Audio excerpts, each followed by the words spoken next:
और यह बात बार बार मैं इसलिए कहता हूं, अपने गांव में अपने साथियों से, और जो भी मिले बिना डरे, और यह बात मुझे आपसे इसलिए नहीं कहनी चाहिए कि आप छत्रपति महाराज शिवाजी की भूमि पे हैं, आप धन्य हैं कि आपको एक ऐसा गुरु मिला हुआ है जिसने अपना जीवन जी करके बता दिया है कि अभी शिवाजी जिंदा हैं। जम्मू कश्मीर में आप सब जानते हैं कि जो भारत का नागरिक है वो जरूरी नहीं कि जम्मू कश्मीर का भी नागरिक कहलाएगा। जम्मू कश्मीर की नागरिकता अलग से दी जाती है, जम्मू कश्मीर के संविधान को अलग से रखा जाता है। उसी के चलते आर्टिकल 35A जो ये ताकत देती थी जम्मू कश्मीर की सरकार को कि आप किसे नागरिकता दें किसे ना दें, उसके चलते क्या हुआ कि 1957 में जब वहां का संविधान बना तो आप उनका झूठ, आजाद भारत में उनकी मक्कारी, हिंदुओं के खिलाफ षड्यंत्र और भारत विरोधी ताकतें इतनी मजबूत थीं कि यह कानून, यह राष्ट्रपति का आदेश 14 मई 1957 को भारत के संविधान में जोड़ा गया। लेकिन जम्मू कश्मीर का संविधान 1957 में बना और जब उन्होंने इसे अपने संविधान में जोड़ा तो यह कहा कि हमारे संविधान में हम इसे जोड़ेंगे, लेकिन इसके जोड़ने की डेट, इसकी कट ऑफ डेट हम 1944 रखेंगे। तो 1957 में जो कानून बन रहा, जब यह देश आजाद था, उसको 1944 से लागू करने के पीछे क्या मंशा थी? देश के विजनरी प्रधानमंत्रियों ने नहीं पूछा। उनकी मजबूरियां नहीं होंगी कि वो क्यों ब्लैकमेल हुए, मुझे नहीं पता। लेकिन 1944 के पीछे का राज इसलिए ज्यादा खतरनाक था क्योंकि बताया नहीं गया, खामोशी साध ली सारे लोगों ने। मैं बताता हूं जो मैं पिछले 3 साल से चिल्ला चिल्ला के कह रहा हूं। मुझे इस बात की खुशी है कि जिस समाज को मैं ये मानता था, पता नहीं कोई मेरी बात सुनेगा भी कि नहीं सुनेगा, यह भौतिकवादी समाज है, लेकिन इसी समाज ने मेरी बात सुनी। हजारों करोड़ों लोगों ने दबाव बनाया और पहली बार भारत के इतिहास में, राजनीतिक इतिहास में 370 के बाद किसी पार्टी ने अपने मैनिफेस्टो में कहा कि 370 को भी खत्म करेंगे और धारा 35A को भी खत्म करेंगे। लेकिन सवाल यह है कि हम जड़ को नहीं समझना चाहते।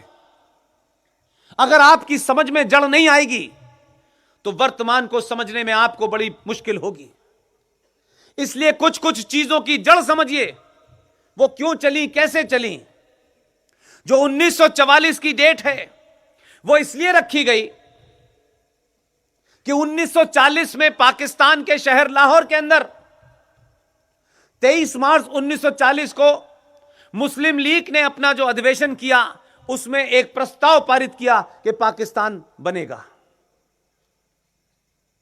1940 तक जिन समझदार मुसलमानों को इधर उधर जाना था वो आ चुके थे, लेकिन 1944 के बाद जब मारपीट शुरू हुई तो वहां से डोगरा, सिख, बौद्ध, हिंदू, ये तमाम सारे लोग कुल मिलाकर के 5600 परिवार भाग करके भारत की धरती पे आए।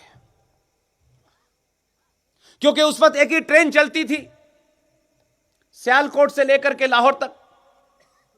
तो उस ट्रेन की वजह से हुआ यह कि कोई और रास्ता नहीं था। तो जो 5600 परिवार भागकर आए, लुटे पिटे आए, वो जम्मू कश्मीर में आके रुक गए। और उन 5600 परिवारों में एक भी मुसलमान नहीं था, सारे नॉन मुस्लिम थे और उसी जम्मू में रहे। तो आपने नागरिकता देने की डेट 1944 इसलिए रखी कि वो जो 5600 परिवार थे उन्हें जम्मू कश्मीर की नागरिकता से वंचित कर दिया जाए।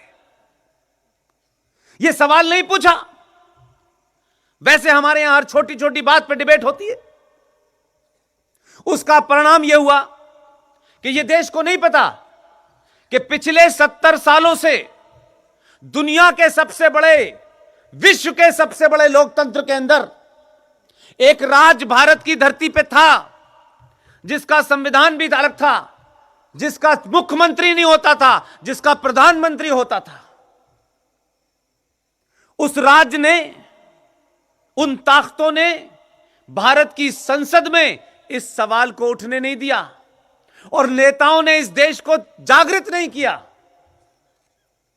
आज वो 5600 परिवारों की गिनती जम्मू के अंदर 7.5 लाख है। वो 7.5 लाख लोग जो 1944 से लेकर के 1954 के बीच में जम्मू कश्मीर में आके बसे, उन्होंने 70 साल में वोट देने का अधिकार उन्हें नहीं मिला। बिना वोट दिए 70 साल से रह रहे थे, बिना नागरिकता के जम्मू कश्मीर में रह रहे थे, और वो नागरिक नहीं थे तो नौकरी नहीं मिल सकती थी, उन्हें वहां कारोबार करने की इजाजत नहीं थी, शादी करने की इजाजत नहीं थी, राज्य सरकार की किसी स्कीम का उनको फायदा नहीं मिलता था। लेकिन इस सोए समाज ने कभी उन 7.5 लाख लोग जो हिंदू थे, जो सनातनी थे, उनकी दुख को कभी पूछा नहीं। नेताओं ने जो किया वो समझ में आता है, इसलिए बार बार मैं सत्ता और नेताओं को दोष नहीं देता हूं, लेकिन जहां समाज सोता है वहां नेता ऐसे ही काम करते हैं। आज सवाल यह नहीं है कि भारत में रहने वाला कोई भी हिंदू, चाहे वो शिवाजी की धरती का हो, चाहे अलीगढ़ यूनिवर्सिटी में पैदा होने वाला कोई मुसलमान हो, जम्मू कश्मीर में 6 अगस्त 2019 से पहले तक जम्मू कश्मीर में जाकर के कारोबार और जमीन नहीं खरीद सकता था, क्योंकि वहां की सरकार जब तक नागरिकता नहीं देगी तब तक आप वहां नहीं जा सकते थे। जो मुद्दे की बात है उसको कनेक्ट करने की कोशिश कर रहा हूं। पीडीपी, जिसका अपना संविधान यह कहता है कि हमें सेल्फ रूल चाहिए, उस पार्टी का एमपी नागरिकता कानून के ऊपर, बिल के ऊपर जब चर्चा चल रही थी, उसने कहा कि यह सरकार मुसलमान विरोधी है, हिंदुओं को, सिखों को, बौद्धों को, पारसियों को, ईसाइयों को तो पाकिस्तान से आने दे रही है, लेकिन मुसलमानों को क्यों नहीं दे रही। अब थोड़ी देर के लिए सोचिए जो मैंने आपको पीछे की बात बताई है। जो भारत की धरती पे हैं, उनका जीडीपी में कंट्रीब्यूशन 0 है। एक सरकार आती है 1 लाख करोड़ देती है, दूसरी सरकार 40,000 करोड़ देती है, तीसरी सरकार 80,000 करोड़ देती है। मेरे और आपके टैक्स से पलने वाले एक राज्य के अंदर उनकी विधानसभा अलग है, उनका संविधान अलग था। उन लोगों ने जो भारत की धरती पर भारतवासियों के टैक्स से पल रहे थे, भारत की संसद लागू नहीं होती थी, उसी देश में, उसी राज्य के अंदर उन्होंने एक आदर्श सत्ता के माध्यम से ऐसी ताकत अख्तियार कर ली थी कि वो भारत के लोगों को अपने राज्य में नहीं घुसने देना चाहते थे, अपने राज्य की नागरिकता तक देना उन्हें मंजूर नहीं था। जरा थोड़ी देर के लिए सोचिए, कितने महान मक्कार हैं वो, कि आप ही के खा रहे हैं, आप ही के टैक्स से पल रहे हैं, भारत की सेना उनकी रक्षा कर रही है, भारत के पैसे से उनका सिस्टम चल रहा है, वहीं आतंकवादी भी पल रहा है, वहीं सेपरेटिज्म भी पल रहा है, वहीं सरकारें भी चल रही हैं, लेकिन भारत के किसी भी नागरिक को, वो हिंदू हो, वो मुसलमान हो, वो क्रिश्चियन हो, वो किसी को उस जम्मू कश्मीर की नागरिकता देने को तैयार नहीं है। लेकिन उसी पार्टी का एमपी भारत की संसद में खड़े होकर कहता है कि भारत को पाकिस्तान से आने वाले मुसलमान को नागरिकता देनी चाहिए। कैसा लगता है आपको यह बात सुनकर के कि कमाल कमाल के लोग हैं जो इसी देश में हैं, वो तो अपने देशवासी को नागरिकता देने के लिए तैयार नहीं है, लेकिन भारत से उम्मीद करते हैं कि जो 70 साल पहले जिन जिहादियों ने, जिस इस्लामिक आतंकवादियों ने इस देश को तोड़ करके एक देश बना लिया था, अब उन आतंकवादियों को भारत में नागरिकता दे दी जाए। यह सिर्फ इसलिए हो रहा है कि आप 70 सालों से बोले नहीं, और यह सड़कों पे जो आगजनी हो रही है, यह इसलिए हो रही है कि हम तमाम सारे लोग, गुरुजी ने भी कुछ कहा मुझसे, और बहुत सारे लोगों को मैं ये कहते सुनता हूं, गुरुजी का जो काम है वो कर रहे हैं, और यही वजह है कि लाखों लोग इन पहाड़ियों के बीच में बैठे हैं रात में। लेकिन बहुत सारे लोग दिल्ली से लेकर के पटना और पटना से लेकर लखनऊ बहुत जोर जोर से सुनता हूं, भारत माता की जय, भारत माता की जय। भारत माता की जय कहने से भारत मजबूत नहीं होगा। भारत मां की धरती पे जो गद्दार बैठे हैं उन्हें खत्म करने से होगा। लिहाजा तकलीफ इस बात की नहीं है कि धारा 370 और 35 पे हट गई है, दर्द कुछ और है।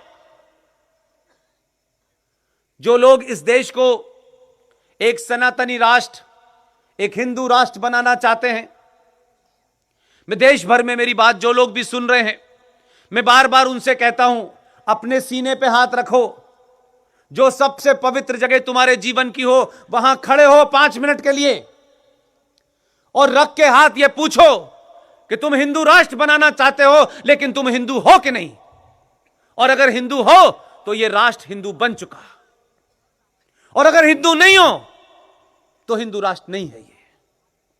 क्योंकि आप ना तो पढ़ते हैं, ना पढ़ के उन बातों को आगे पहुंचाते हैं। लिहाजा जिस हिंदू राष्ट्र की हम कल्पना करते हैं, जिस हिंदू राष्ट्र को हम बनाना चाहते हैं, उसमें आपने सिर्फ पहली बार 1000 साल के बाद, 1000 साल के बाद आपको बहुत थोड़ा सा बोध हुआ है।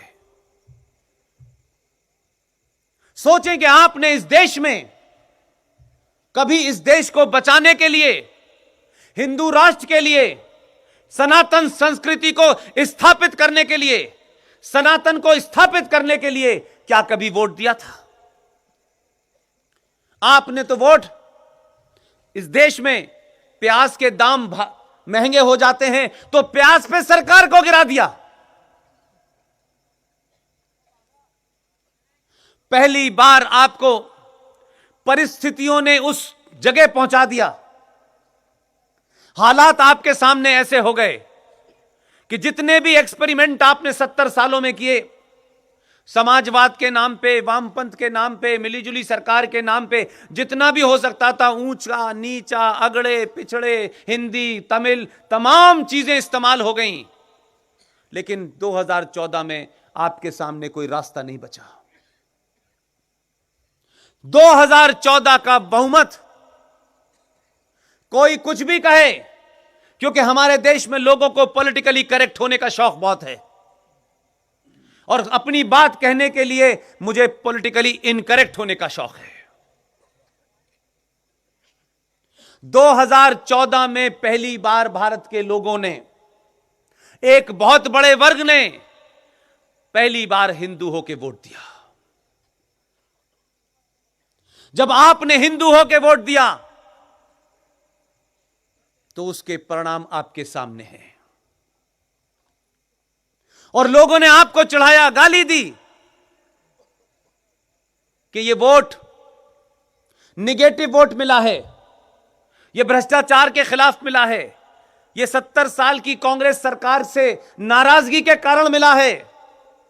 लेकिन 14 से लेकर 19 तक बड़े सारे कानून बने, बड़े सारे परिवर्तन हुए, वो भी सारे के सारे इस देश के बहुसंख्यक हिंदुओं को कहीं ना कहीं चोट पहुंचा रहे थे।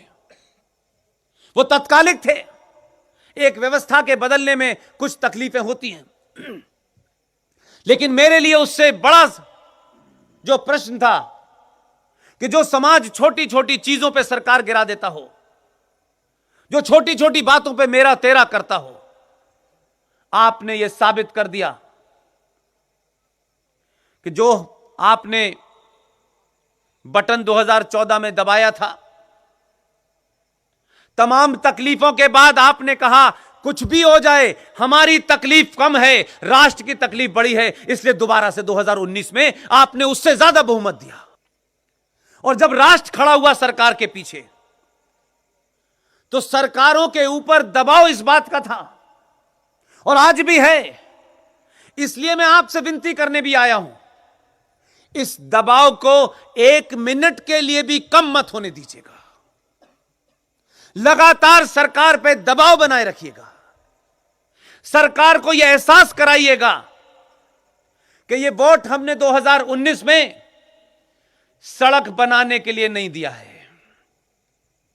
सड़कें तो कई सालों से बन रही हैं, हवाई जहाज बहुत सालों से चल रहे हैं।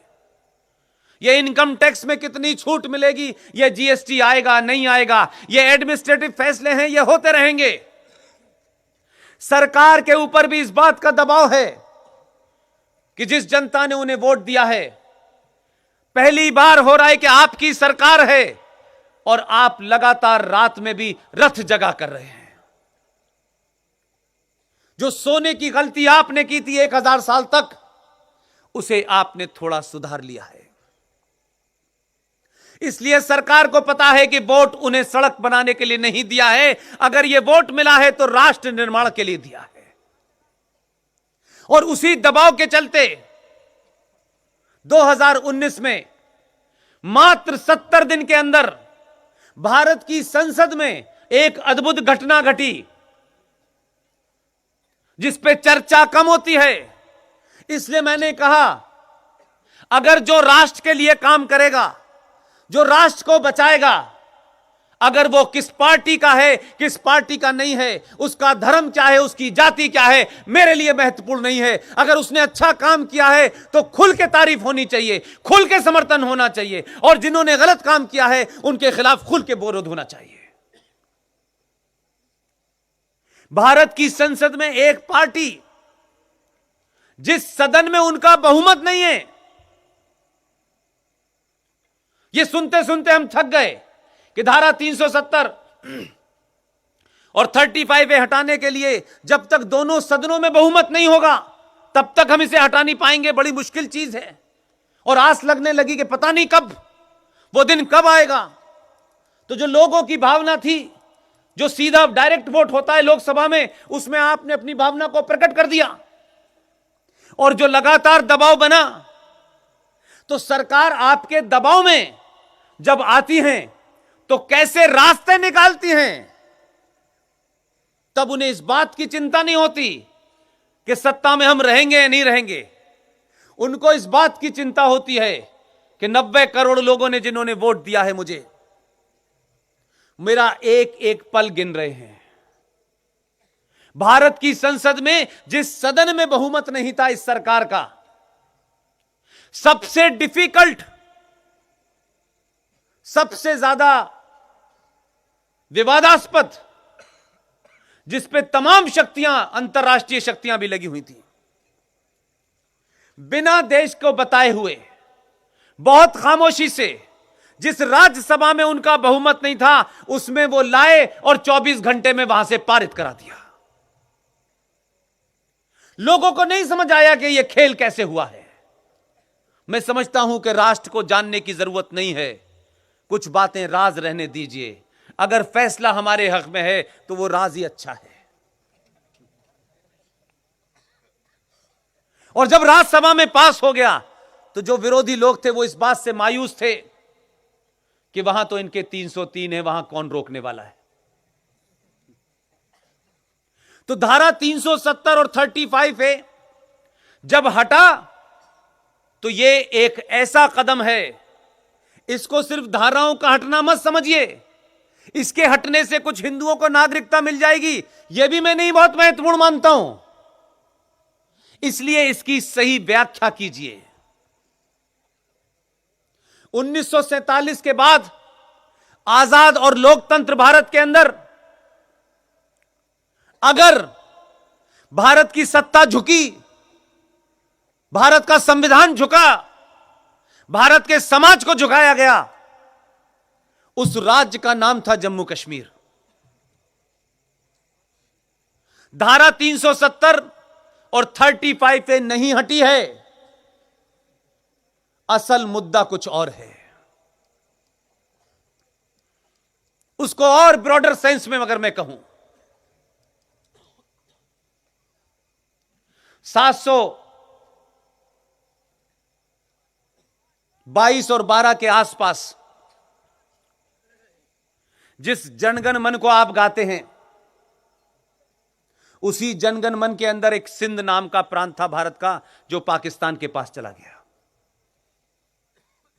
इसलिए मैंने शुरू में कहा कि अगर इतिहास सही पढ़ाया जाता, इतिहास में छत्रपति शिवाजी के गौरव की गाथा, जिन्होंने विश्व को पहला गोरिल्ला युद्ध सिखाया, अगर ये बातें लिखी जाती।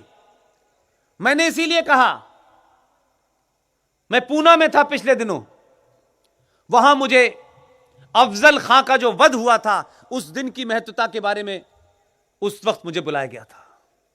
मैंने तब भी यह बात कही थी और अपने इस संबोधन में शुरू में भी यह बात कही कि सही इतिहास पढ़ लेते, कौन इस देश के विलेन थे और कौन इस देश के हीरो थे। अगर सुभाष बाबू का सही इतिहास पढ़ाया जाता तो फिर यह बताना पड़ता कि 21 अक्टूबर 1943 को नॉर्थ ईस्ट के शहर मोयान के अंदर Indian National Army Netaji Subhash Chandra Bose के साथ चल के आई और पूरे नॉर्थ ईस्ट पे कब्जा कर लिया। और 21 अक्टूबर 1943 को यूनाइटेड भारत में, अखंड भारत में एक शख्स ने करेंसी जारी की,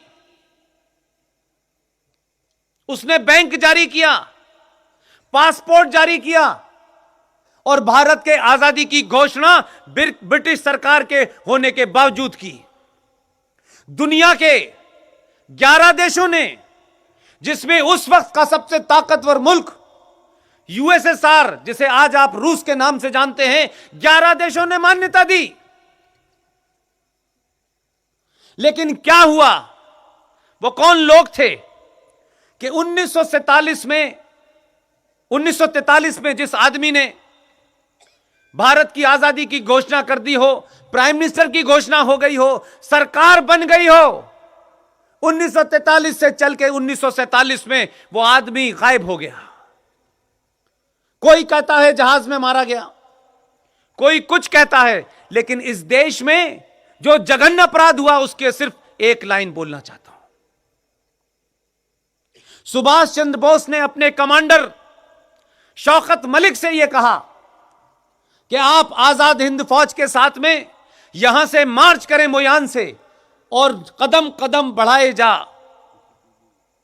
खुशी के गीत गाए जा। यह जो उनका गाना था, कहा कि इसके साथ मार्च करते हुए आप मोयान से दिल्ली जाइए, लाल किले पे झंडा फहराइए।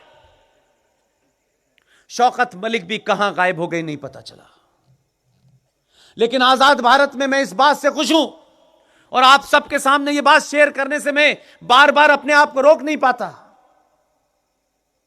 कि हमें पता चल गया कि किसने सुभाष को गायब किया था, किसने कमांडर शौकत को गायब किया था।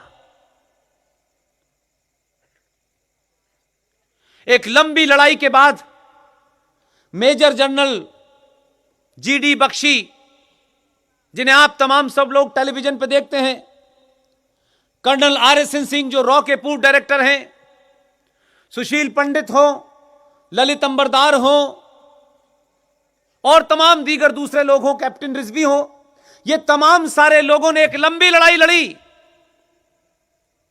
और सारे डॉक्यूमेंट भारत सरकार के सामने ला के दे दिए और कहा कि ये कोई डॉक्यूमेंट भारत का नहीं है, दुनिया में जो डॉक्यूमेंट है ये हैं। उन डॉक्यूमेंट के बाद भारत के प्रधानमंत्री ने कहा कि बात आपकी सही है। जब सारे तथ्य परख लिए उन्होंने, तो 21 अक्टूबर 2018 में आजाद भारत में पहली बार सत्ता के शीर्ष पे बैठा हुआ प्रधानमंत्री लाल किले पे दोबारा गया और दोबारा से झंडा फहराया। उन ताकतों को यह बर्दाश्त नहीं था, यह काबिले कबूल नहीं था। इसलिए मैं बताता हूं आपको, भारत का प्रधानमंत्री जब अपने निवास 7 लोक कल्याण मार्ग से जब अपनी गाड़ी में बैठा, सब चीजें रिकॉर्ड पे हैं। कुछ ऐसा नहीं है कि सिर्फ मुझे ही पता है, आपको पता नहीं है। हो सकता है आपका ध्यान न गया हो। 7 लोक निर्माण से जब वो निकले और लाल किले पे झंडा फहराने जा रहे थे, तो उन्होंने एक ट्वीट किया और ट्विटर पे अपने जो उनका अपना ऑफिशियल ट्विटर हैंडल है, उस पे उन्होंने ट्वीट करके कहा कि मैं झंडा फहराने जा रहा हूं, लेकिन इस देश में बहुत सारे लोग मेरे बाल नोच लेंगे। जब भारत के प्रधानमंत्री को भी यह एहसास था कि इस देश में एक अदर सत्ता है जो बहुत सारे काम नहीं होने देगी, वही सत्ता मजबूत थी जिसके चलते सुभाष बाबू कैसे गायब हुए, कभी देश ने सवाल नहीं पूछा। लाल बहादुर शास्त्री की हत्या कैसे हुई, सवाल नहीं पूछा। और कई ऐसी हत्याएं हैं जिन पर सवाल उठाऊंगा तो बात बहुत दूर तक जाएगी। लेकिन एक डॉक्यूमेंट था, उस डॉक्यूमेंट पे लिखा हुआ था और भारत के नेताओं के उस पे साइन हो रहे थे। उस डॉक्यूमेंट में लिखा हुआ था कि सुभाष बाबू जिंदा या मुर्दा इस आजाद भारत में भी कभी मिलेंगे तो ब्रिटिश सरकार को सौंप दिए जाएंगे। इसलिए उनको भारत के रिकॉर्ड में कहा गया he was a war criminal. अभी वो लड़ाई लड़ी क्योंकि देश के लोग जागृत हो गए, इसलिए वो लड़ाई पूरी सफलता के साथ लड़ी गई। वो डॉक्यूमेंट भी हटवाया गया और सुभाष बाबू की जो उनकी आखिरी ख्वाहिश थी कि लाल किले पे झंडा फहरे, वो भी हुआ। लेकिन आप सोचिए, सरदार भगत सिंह को भी भारत के रिकॉर्ड में आज भी, जब सरकारें आपकी हैं, भारतीयों की सरकार है, 70 साल से आई हैं, बहुत लेफ्ट वाले जो हैं उसको अपना पोस्टर बॉय बनाते हैं अपने एजेंडे के लिए, वो भी सत्ता में भागीदार रहे, तब भी उन्होंने इस बात की मांग नहीं की कि भगत सिंह के बारे में लिखा हुआ है कि वो एक आतंकवादी थे। आज भी भारत के रिकॉर्ड में भगत सिंह आतंकवादी हैं। ये ऐसे ही अपराध नहीं हुए, समाज की इस नींद ने ये सब होने दिया।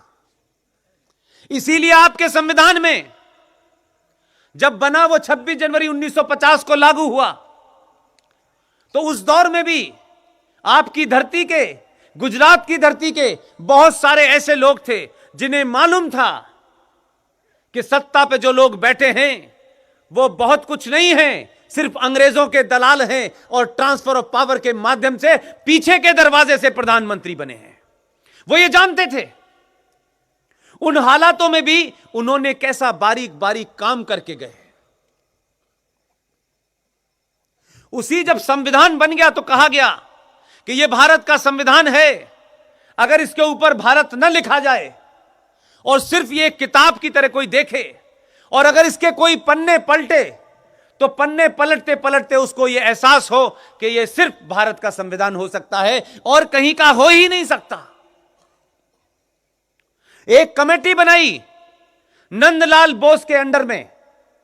नंदलाल बोस शांति निकेतन बंगाल के एक बड़े आर्टिस्ट थे और उनको यह काम सौंपा गया और वहां के कुछ छात्रों को शामिल किया गया और कहा गया कि आप भारत के संविधान का अध्ययन कीजिए, और अध्ययन करने के बाद भारत की सभ्यता, भारत की परंपरा, भारत का इतिहास, उससे मिलते जुलते कोई चित्र बनाइए। उन्होंने बहुत सारे चित्र बनाए, लेकिन उसमें से 22 चित्रों को जो स्केच की शक्ल में थे उनको अप्रूव कर दिया गया। और भारत के संविधान में जो बीच में मटेरियल लिखा होता है उसके ऊपर जगह खाली थी, नीचे जगह खाली थी। यह कहा गया कि जहां जहां जगह खाली है इन 22 स्केचेस को वहां लगा दिया जाए। यह बात पता नहीं आपकी जानकारी में है कि नहीं, क्योंकि मैं हर बार अपने भाषण में बार बार कहता हूं, उन 22 चित्रों में से जहां पर फंडामेंटल राइट्स का व्याख्यान किया गया है, उस पन्ने के ऊपर आधिकारिक तौर पे भगवान राम, लक्ष्मण और हनुमान की तस्वीर है। उसमें कृष्ण जी की तस्वीर है, उसमें शिवाजी की तस्वीर है, उसमें सुभाष चंद्र बोस की तस्वीर है। कुछ काम उस वक्त की ताकतों को नागवार तो गुजरे, लेकिन यह बात मैं इसलिए बार बार कह रहा हूं, वो सब कुछ हुआ आधिकारिक तौर पे। भारत का जो ओरिजिनल संविधान है उसमें वो 22 चित्र मौजूद हैं, लेकिन जैसे जैसे उस ताकत से बाहर निकले गए, पटेल जी चले गए, तिलक चले गए थे पहले, मुंशी जी चले गए, बहुत सारे लोग जब ताकत निकल गई और जब उनकी मनमानी हुई तो इस देश ने पूछा नहीं कि जिस संविधान को भारत की संसद ने अप्रूव कर दिया हो वो संविधान की ओरिजिनल कॉपी हो। किसके इशारे पर भारत के संविधान से भारत की सभ्यता, भारत की परंपरा, भारत का धर्म, उन तमाम 22 चित्रों को रातों रात हटा दिया गया? यह पूछना चाहिए देश को।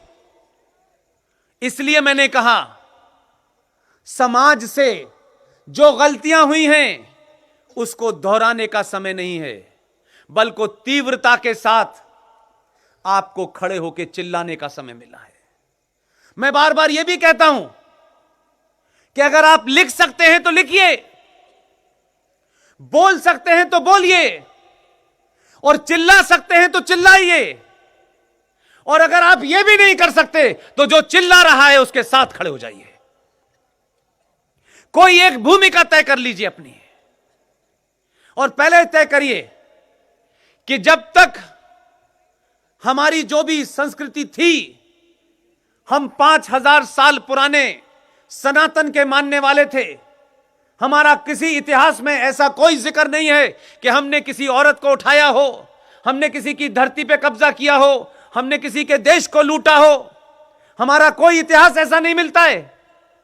उसके बावजूद भी जिनकी किताब यह कहती है कि युद्ध में अगर आपने हीरे जवाहरात लूटे हो, युद्ध में आपने अगर हथियार लूटे हो, युद्ध में आपने अगर औरतों को लूटा हो, तो औरतों का भी बराबर का हिस्सा बांट होता है। आप किस संस्कृति से लड़ रहे हैं, किस सोच से लड़ रहे हैं? इसलिए मैं बार बार कहता हूं, यह महत्वपूर्ण नहीं है कि आप महाभारत पढ़ें, रामायण पढ़ें। वो तो कभी ना कहीं आप पढ़ भी सकते हैं, सुन भी सकते हैं। जिस किताब की वजह से दो अलग अलग सभ्यताएं पैदा होती हैं, अगर हमारे सनातन में, हमारे हिंदुत्व में अगर कोई डाकू बन जाता है, कोई बुरा काम करने लगता है, लेकिन जिस घड़ी उसको बोध हो जाता है वो वाल्मीकि बन के रामायण लिख देता है। लेकिन दो सभ्यताओं का फर्क देखिए कि उनकी सभ्यता में जो कुरान पढ़ लेता है वो उसामा बिन लादेनी बनता है। तो सच को सच कहिए, 1000 साल के बाद मौका मिला है, इस मौके को मत गवाइए।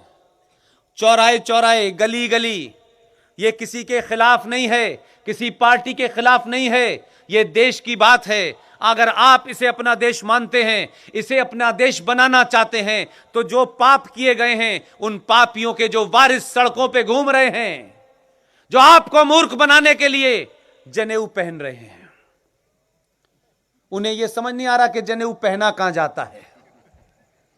आपकी ताकत ने 2014 के बाद जब 2019 रिपीट कर दिया तो उन्होंने कहा बगैर जनेऊ पहने अब वोट नहीं मिलेगा। बगैर लड़े भी कुछ लड़ाइयां जीती जाती हैं। ये सिर्फ मिसालें मैं इसलिए देता हूं, ये मत मानिए कि ये जो कुछ भी प्रकट पिछले 40-50 साल से गुरुजी के अंडर में हो रहा है, ऐसा नहीं है कि इसका असर नहीं है। इसका दिखाई लोगों को इसलिए नहीं देता कि देखने के लिए 150 किलोमीटर पूना से आना पड़ता है। कोई देखे या ना देखे, आपकी ताकत का बखान पूरी दुनिया में हो रहा है। मैं भी यही देखने आया हूं, मैं भी गुरुजी से मिलने आया हूं। आखिर वो कौन शख्स है जिसको इस देश में कुछ लोग षड्यंत्रों के कारण फंसाना चाहते हैं। मैं भी देखने चाहता था उनके साथ कितने ब्लैक कैट और एसपीजी लगे हुए हैं।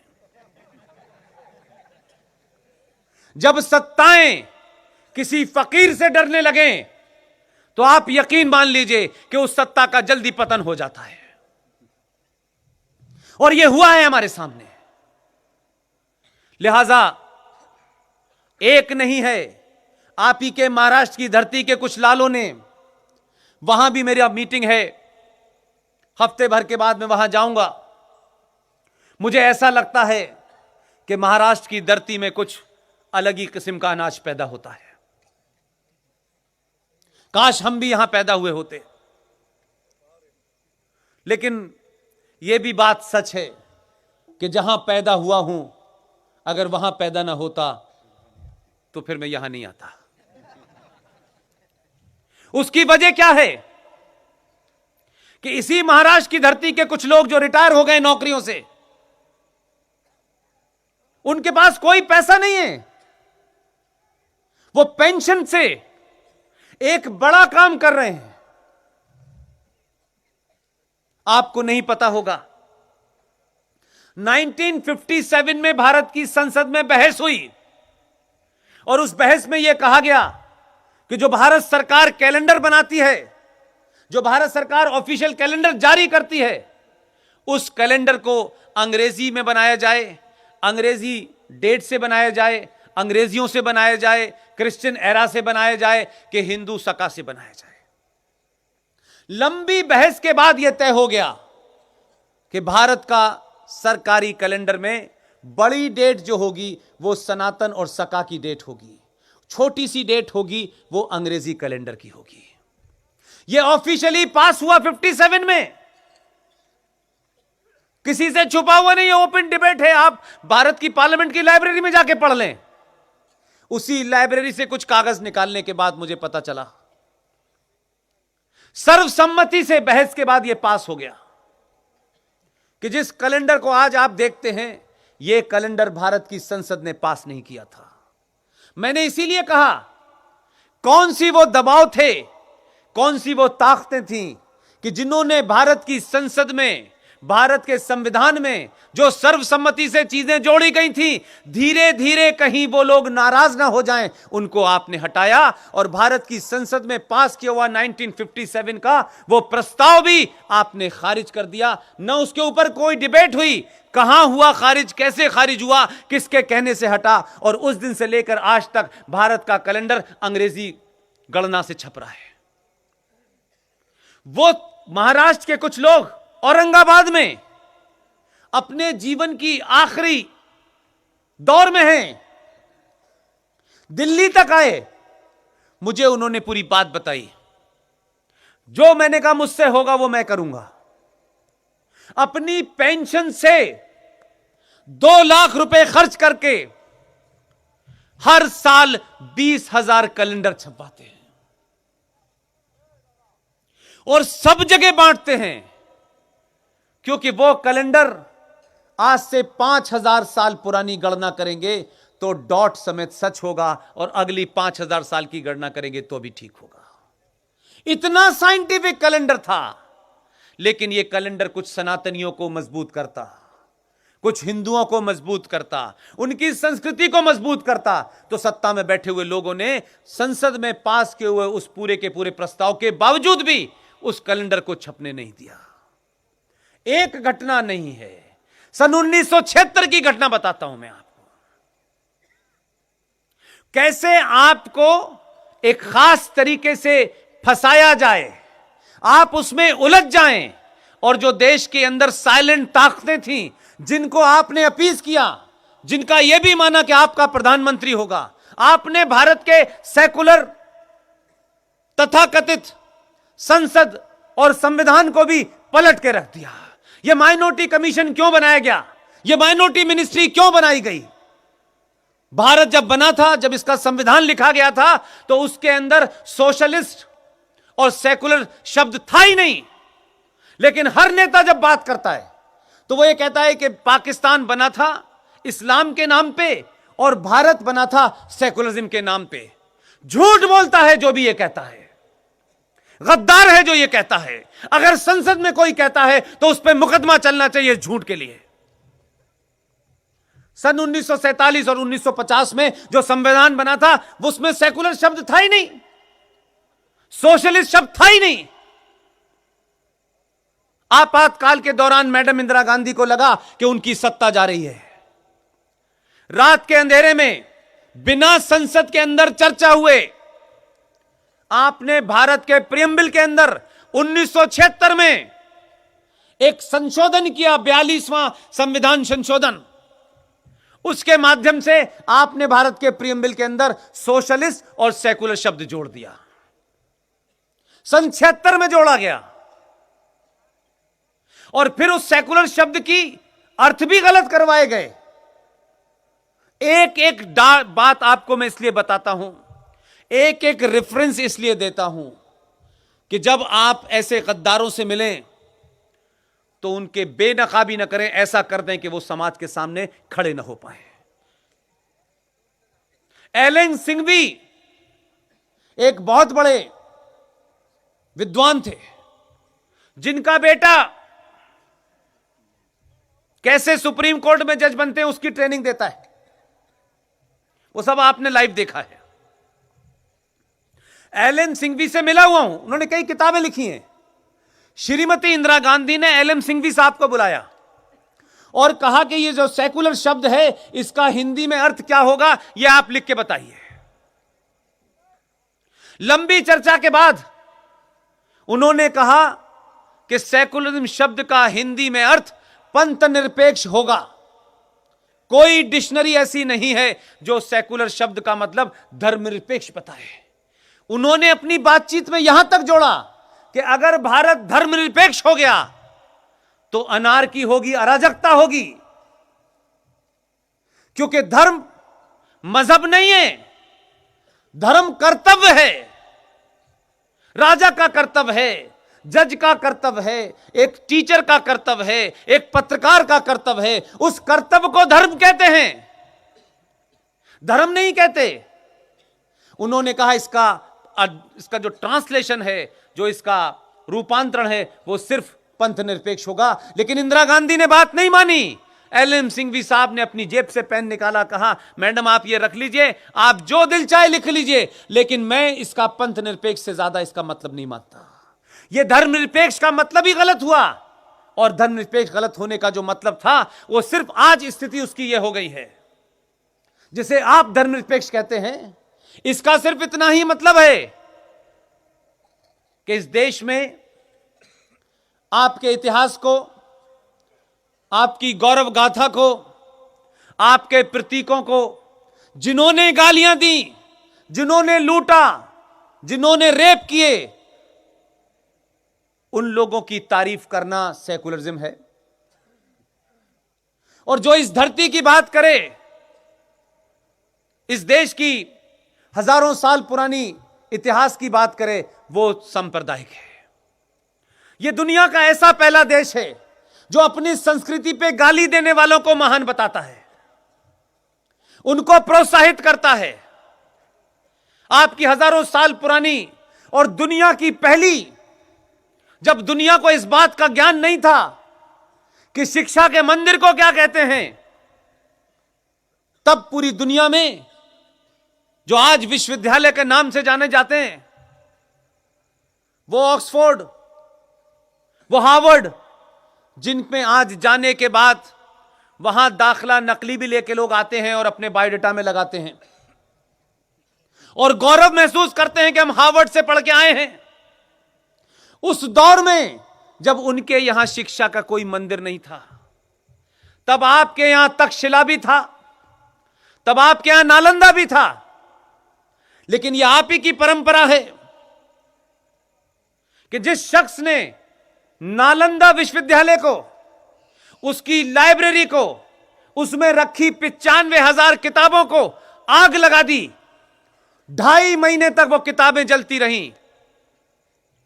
कमाल का देश है भाई, कमाल का इस देश में सेकुलरिज्म है, कमाल की मक्कारी है, कमाल का अपीजमेंट है कि आपने जिस शख्स ने उस नालंदा विश्वविद्यालय में आग लगाई, शिक्षा के मंदिर में आग लगाई, उस आदमी के नाम से आपने बिहार में स्टेशन का नाम रखा है बख्तियार खिलजी।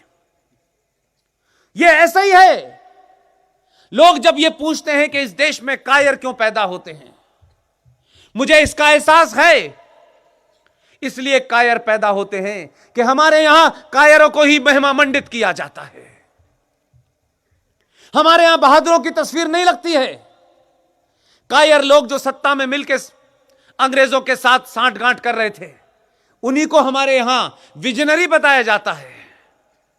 उन्हीं की बेटियों को प्रधानमंत्री बनाने के लिए एक प्रधानमंत्री की हत्या कर दी जाती है। ऐसे महान इतिहास पढ़ने के बाद इस भारत की धरती पर दलाल पैदा होंगे, चापलूस पैदा होंगे, गद्दार पैदा होंगे।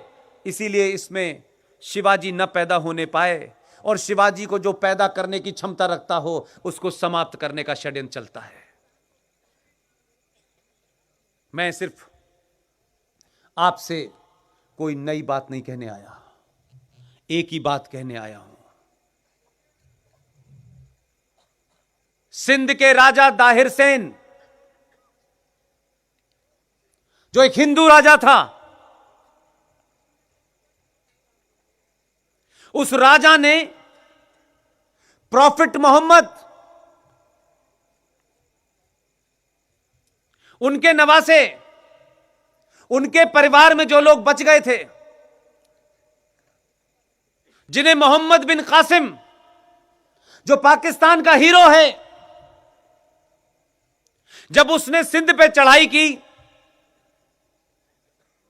तो राजा दाहिर सेन जो हिंदू राजा था, उसने प्रॉफिट मोहम्मद साहब के परिवार में जो भी थे उन सबको शरण दी, उनको बचाया। यह बात मुझे इसलिए कोट करनी पड़ रही है कि भारत की धरती को शब्द सेकुलरिज्म की जरूरत नहीं थी। इस मिट्टी के अंदर वो सेकुलरिज्म है जो दुनिया में कहीं नहीं मिल सकता। इसकी वो परंपरा है कि जिसको कोई मिटा नहीं सकता। लोग समझते हैं कि भारत के लोग टॉलरेंट हैं, सहिष्णु हैं, किसी के खिलाफ नहीं हैं, तो यह भारत के संविधान ने नहीं दिया जो 1950 में आया था। यह 50 साल पुरानी घटना नहीं है। यह भारत के डीएनए में 5000 साल पुरानी सभ्यता के कारण है। राजा दाहिर सेन ने अपना पूरा परिवार मरवा दिया, खुद मारे गए। मीर कासिम ने उन मोहम्मद साहब के खानदान का कत्ल किया। ट्रेजेडी तो देखिए कि आपको यह बात नहीं पता है, आपको यह बताई नहीं गई बात। लिहाजा हमने मोहम्मद साहब के खानदान में नवासे के नवासों को बचाने के लिए एक हिंदू राजा ने अपने पूरे परिवार की बलि चढ़ा दी। कोई तब चुनाव सेकुलरिज्म पे नहीं हो रहे थे कि वोट लेने थे राजा दाहिर को। वही लोग जिस पैगंबर का सुबह शाम नाम लेते हैं, उन्हें एहसानमंद होना चाहिए इन सनातन संस्कृति के मानने वालों का कि उनके प्रॉफिट के खानदान को एक मुसलमान ने मारा, करबला के मैदान में मारा, कलमा पढ़ पढ़ के मारा, नारे तकबीर कह के मारा। बचाने वाला सिर्फ हिंदू राजा था।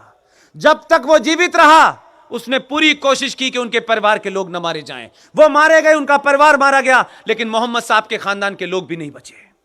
आज उनके मानने वाले इस आजाद भारत में हमको बता रहे हैं कि हिंदू इंटॉलरेंट हो गया है, हिंदू असहिष्णु हो गया है। जब हम होना चाहते थे तब नहीं हुए, तो अब हम क्या होंगे? मेरा दुख आपसे सिर्फ इतना ही है कि इतिहास को पढ़िए और इतिहास को दुनिया को बताइए। जो चौराहों चौराहों पे, सड़क सड़क पे आग लगा करके इस देश को तोड़ना चाहते हैं, इस देश की संस्कृति से नफरत करना चाहते हैं, जो इसको दारुल हर्ब से दारुल इस्लाम बनाना चाहते हैं, जो गज़वाए हिंद लागू करना चाहते हैं, उनसे कहिएगा महाराष्ट्र की धरती ने कई करोड़ पैदा किए हैं शिवाजी, अभी तुम्हारी इतनी औकात नहीं है कि तुम हिंदुस्तान को तोड़ सको। यह तो हो सकता है कि एक विश्वविद्यालय के अंदर अल्लाह का नाम लेकर के आप कह सकते हैं भारत तेरे टुकड़े होंगे इंशाअल्लाह इंशाअल्लाह। एक बात ध्यान रखें कान खोल के वो लोग, भारत संविधान से चलेगा। भारत की संसद जो बिल बहुमत से पास करेगी वही लागू होगा। अगर आपको यह भारत का संविधान पसंद नहीं है, भारत की संसद पसंद नहीं है, तो आपके लिए दरवाजे खुले हैं, कहीं भी चले जाएं। कोई गलतफहमी नहीं होनी चाहिए।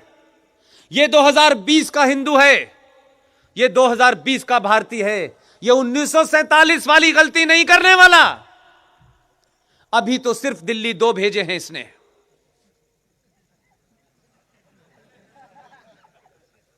बहुत मजबूर मत करो।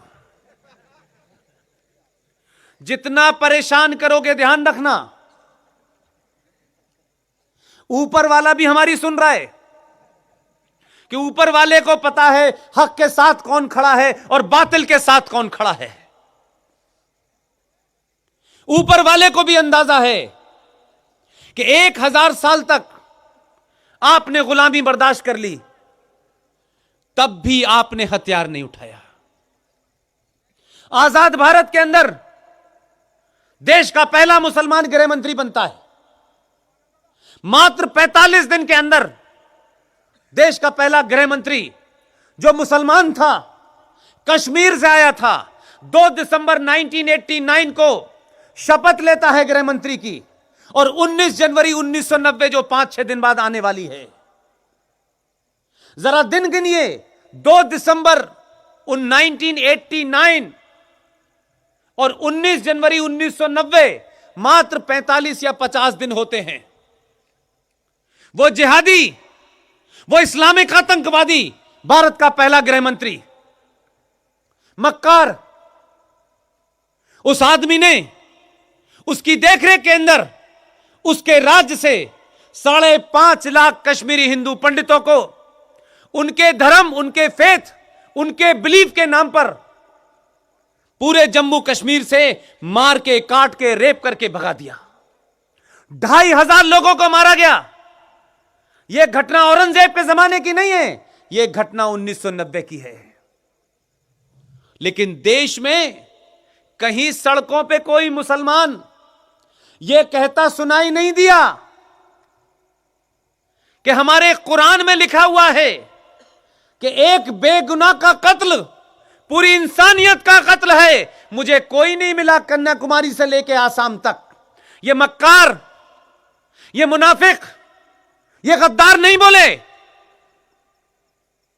आपको 2 घटनाएं बताता हूं मैं। अब तो फिल्में बन रही हैं। एक महिला कश्मीरी हिंदू पंडित,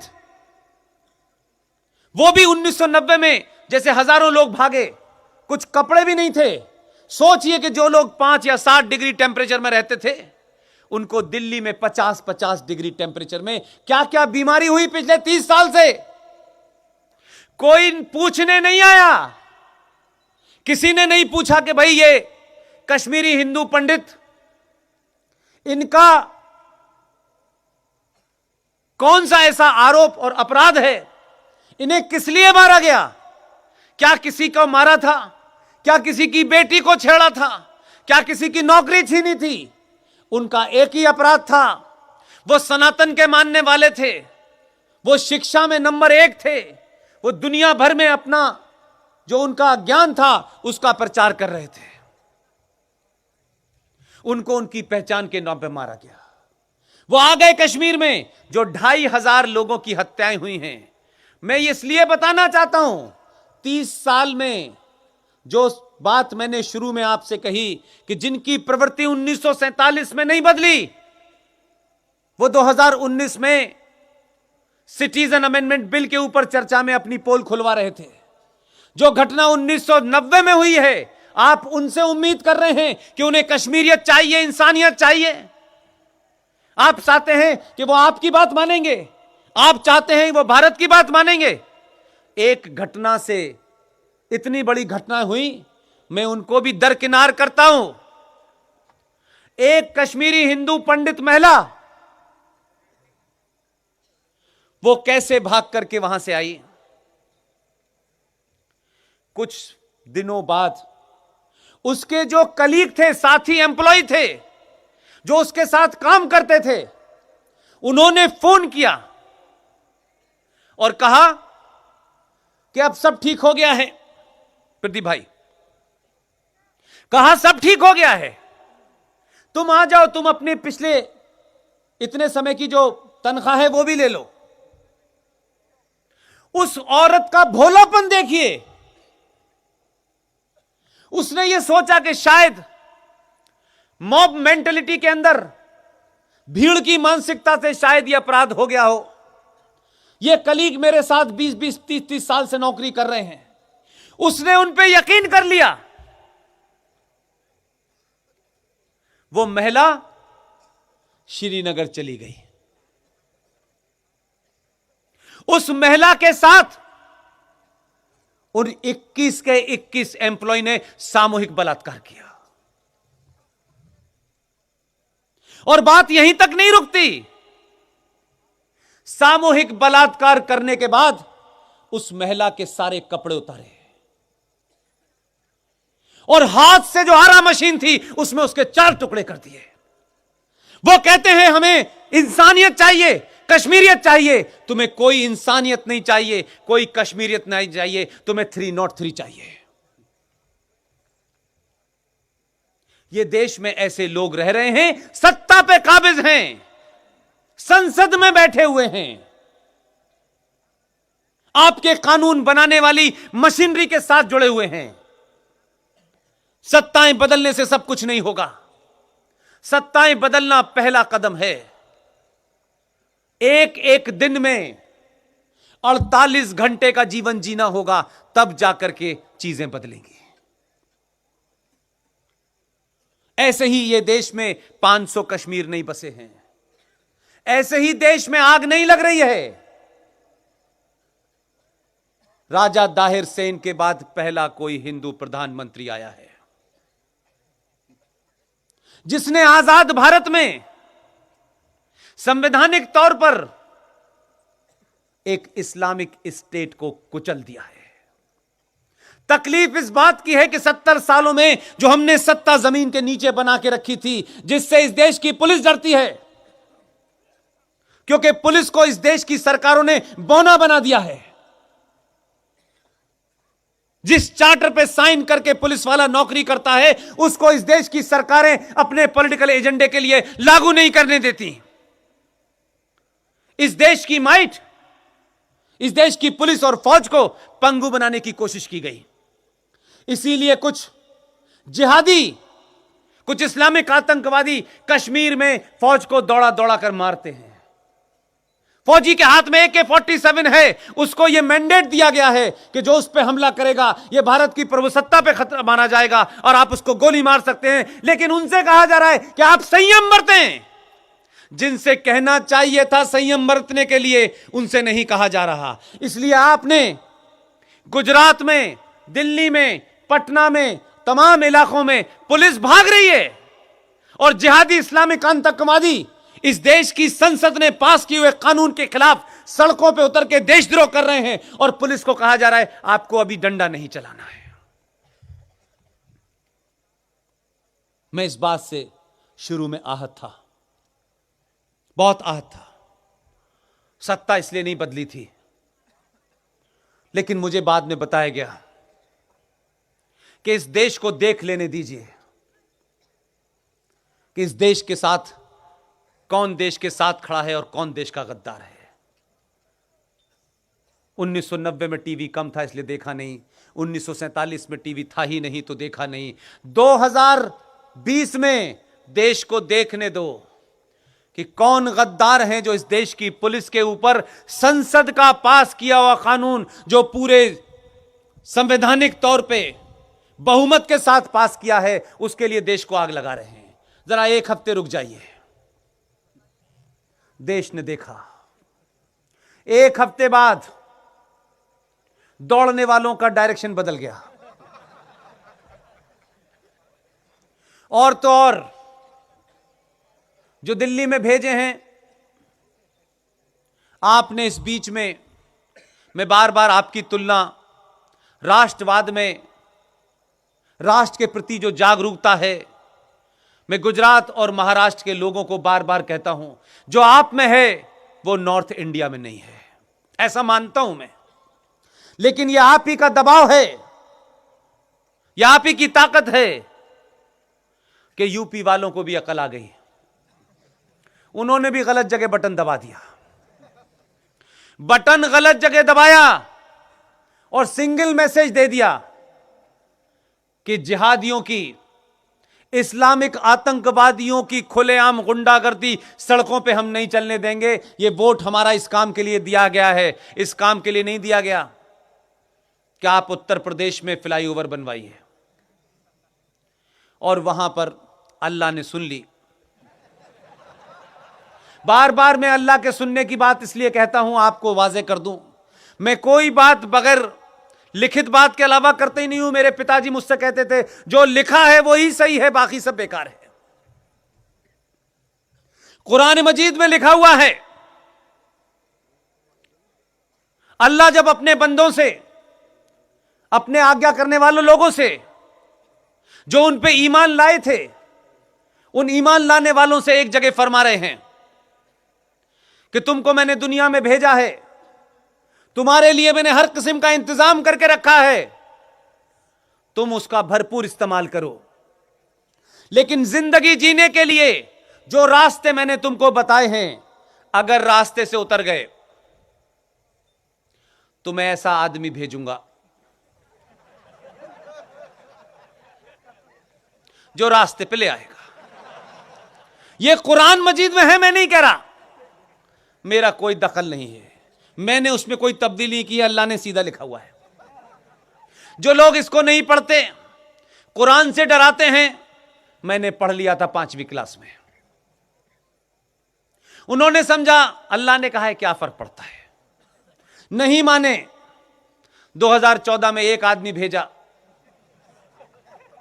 आपको लगा ये कमजोर पड़ रहा है, आपने फौरन कहा कि उत्तर प्रदेश में भी जरूरत है। सरकार के लोगों ने समझ लिया कि यह मैंडेट जो है किसके लिए मिला है, वो भी गेरुए वस्त्र में घूम रहा है।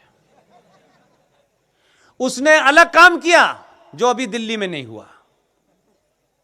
उसने कहा, जो लोग आग लगा रहे थे, जो लोग लूट रहे थे, पुलिस ने तो उनकी तोड़ाई की, वो तो करनी थी क्योंकि एडमिनिस्ट्रेशन का काम था।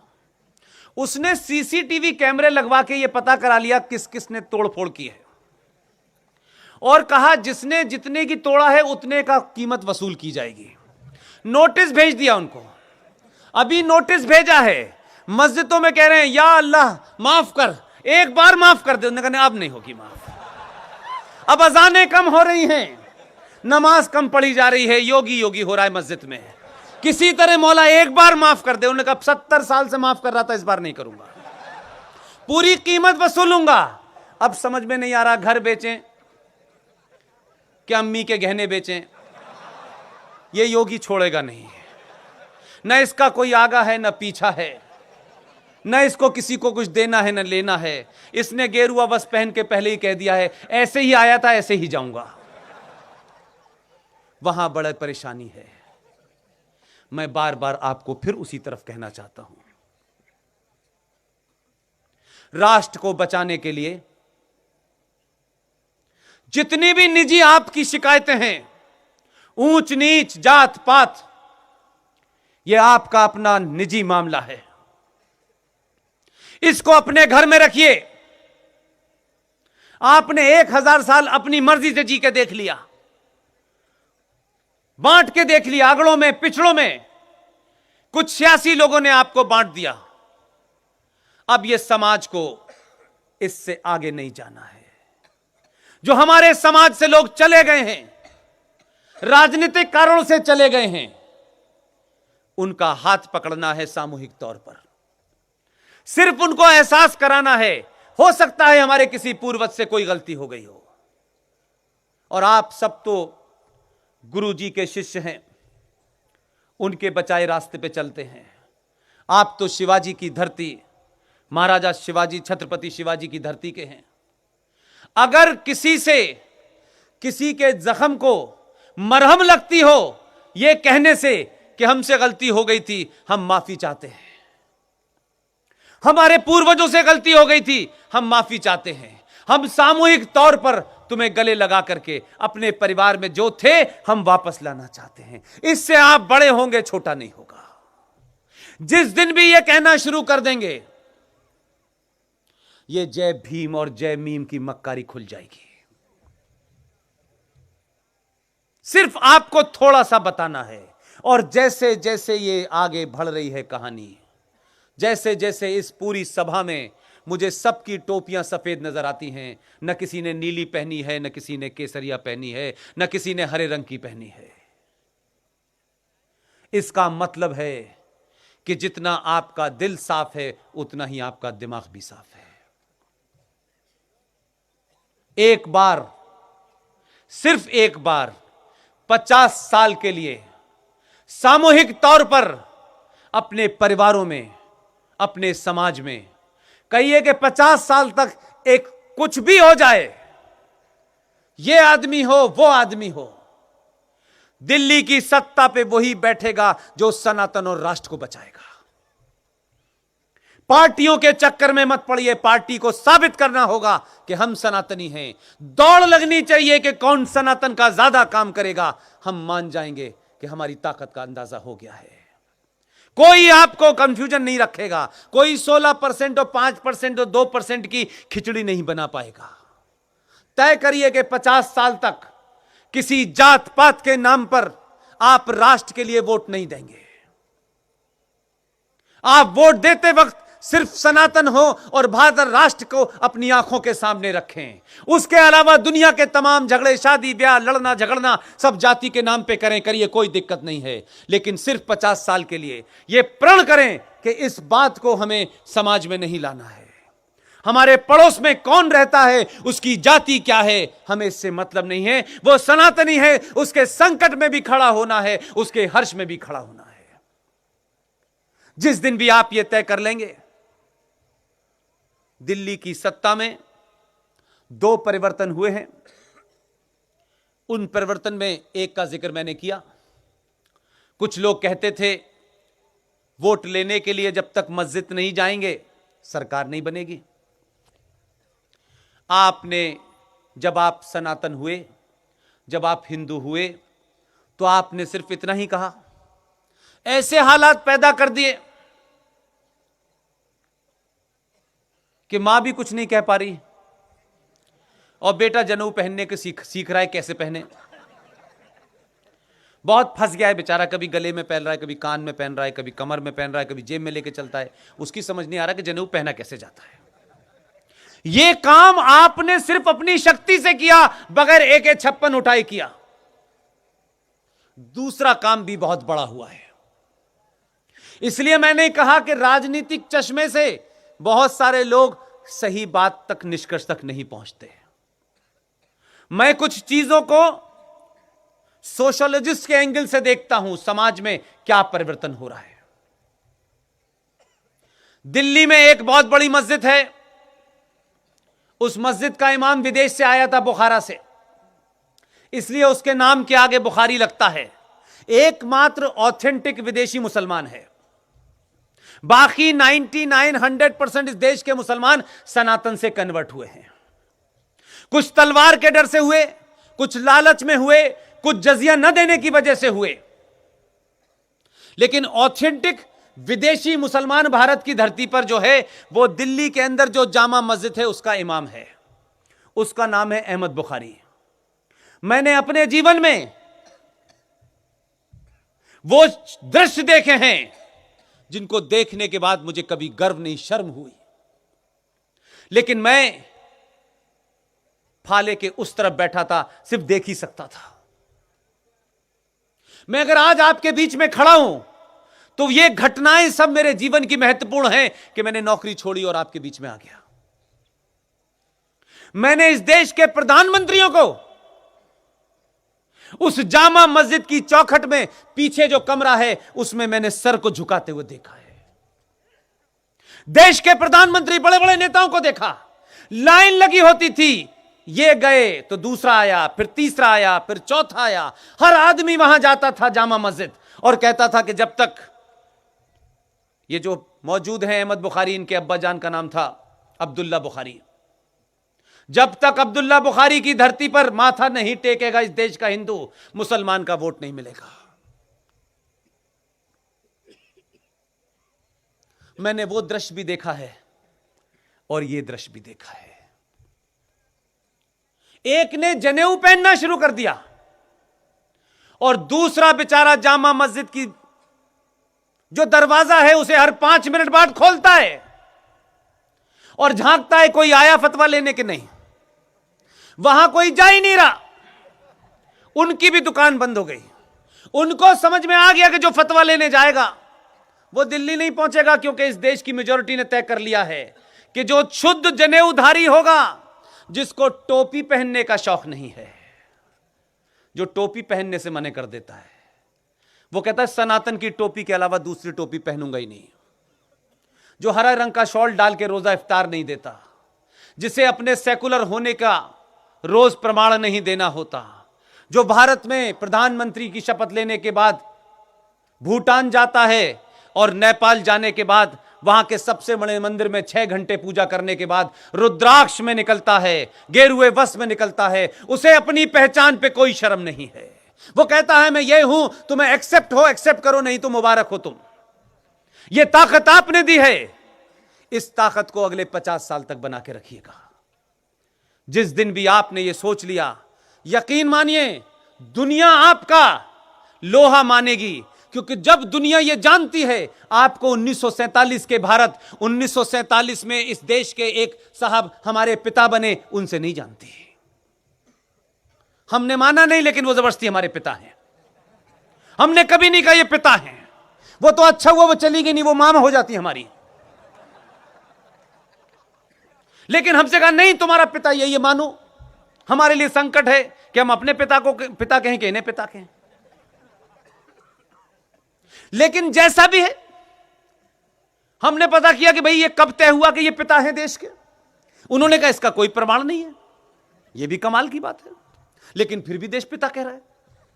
और पिता एक महत्वपूर्ण चीज होती है, इसलिए उस बात को मैं दूसरे शब्दों में कहता हूं,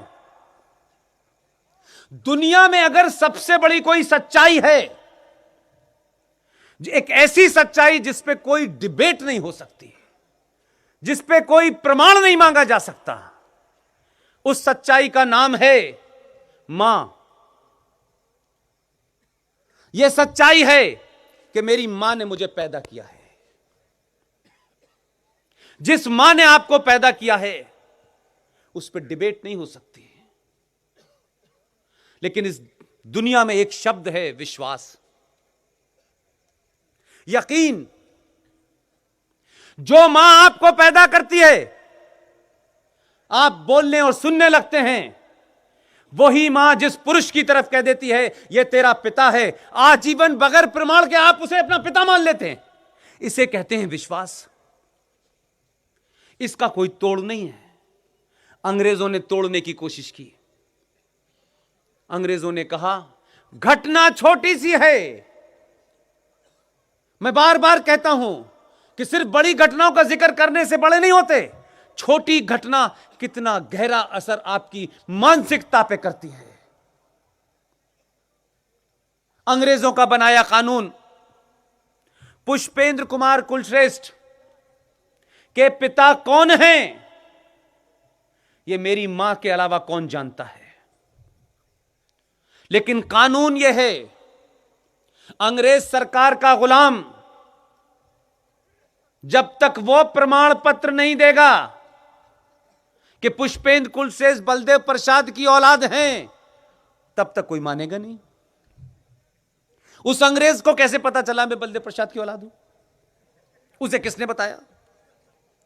लेकिन मैं छोटी सी बात है, इस देश में उसकी चर्चा कब हुई है?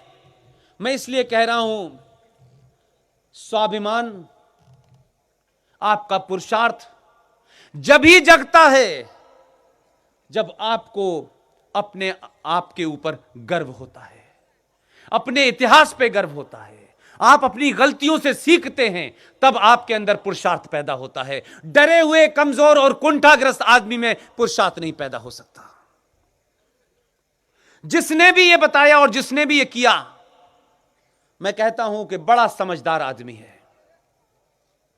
2014 में एक हल्का सा छोटा सा कागज से लिखा हुआ कानून पास हुआ। बड़े बड़े विद्वानों ने कहा इससे क्या फर्क पड़ता है, क्योंकि उन्हें फर्क पड़ता ही नहीं कि उनके कई पिता हैं। उन्हें पता ही नहीं है, उनको पता ही नहीं है कि कॉलेज में जो फादर पढ़ा रहा है वो पिता है, या घर में जो फादर तनख्वाह ला रहा है वो पिता है। उनको पता ही नहीं है, तो उनकी तो समस्या है। लेकिन 2014 में एक सरकार आई और सरकार ने यह कहा कि आप किसके पुत्र हैं, इसे अटेस्ट करने के लिए भारत सरकार के किसी बाबू की जरूरत नहीं है। अपना नाम लिखो, अपने बाप का नाम लिखो और सेल्फ अटेस्ट करके दे दो। अगर तुम गलत भरोगे तो तुम्हें फिर उसका जुर्माना भरना होगा। तुमने अगर भर दिया है तो हम वही बात मानेंगे। पहली बार आपको लगा कि मेरा बाप कौन है, मैं तय करूंगा कि यह अंग्रेज तय करेगा। यहां से कहानी चलती है आगे तक, और फिर धीरे धीरे 370 भी हटती है, 35A भी हटती है, और आपकी ताकत का अंदाजा काले कोट पहनने वालों को भी हो जाता है। उन्हें भी भगवान रामचंद्र जी के होने पर असर शक था कि ये काल्पनिक हैं, ये कोई मनगढ़ंत हैं। ये अलग मक्कारी है कि काले कोट वालों ने दशहरा की भी छुट्टी ली, रामनवमी की भी छुट्टी ली, और दिवाली मनाई तब भी कोर्ट बंद रखी, और कोर्ट खुलने के बाद कहते हैं आइए चर्चा करते हैं भगवान रामचंद्र जी थे कि नहीं थे। आपने बगैर कुछ करे, मैं बार बार कह रहा हूं, यह मौका 1000 साल बाद आया है। ये 2000